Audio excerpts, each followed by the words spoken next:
team, and there's a sector of college football fans that just like immediately don't want to hear about this. But if they get better in the right spot, they're going to be competitive, moving to a conference in which they'll have an easier schedule than they did a year ago.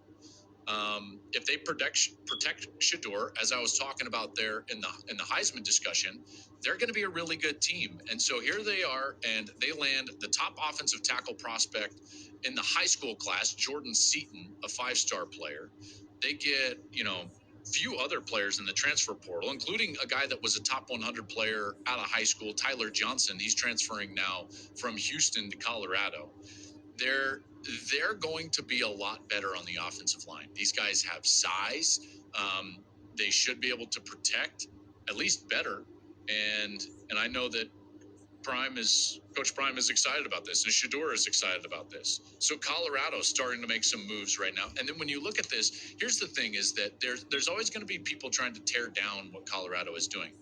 Number one, they hit the over of wins. Now, I thought that they had a chance to get to a bowl game this last year, and they really did. They did have a chance. They had 3 or 4 games that they were in, and any play here or there, could have gone the other way. Stanford comes to mind. Arizona was a close game. There's 2 wins right there. That's a bowl team. Okay, so they're close to that point. And any improvement outside of that, now you're talking about 8, 9, maybe even 10 wins, okay? Maybe you can compete for the conference title in this first year of the new look Big 12. And yet, there's people that just constantly want to take shots. Oh, Sean Lewis went to San Diego State. Yeah, to be a head coach. Like, name a team that doesn't have, some staff turnover. And by the way, when it's for a promotion, good for them. Good for them. And then a player will enter the transfer portal and like, look at that.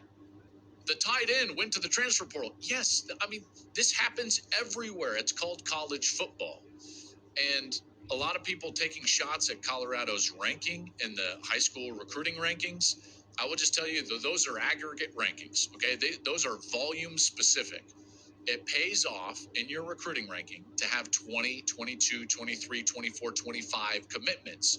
When you've got 10 like Colorado, because that's all the openings that they have, your ranking is going to get crushed.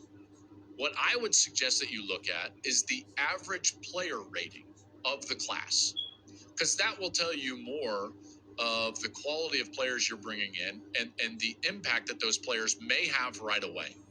If you've got an average rating of your class of 90 or more, you're recruiting at a really high level. Now, the elite level is up there like the 92.5 or higher. Those are the programs like Ohio State and Georgia and Alabama and those teams, right? But if you look at the average player rating, here's what you'll find.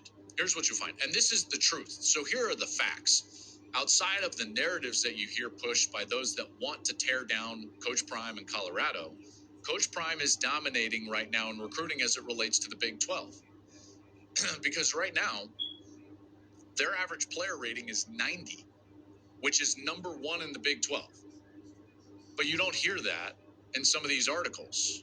Well, you hear it from me.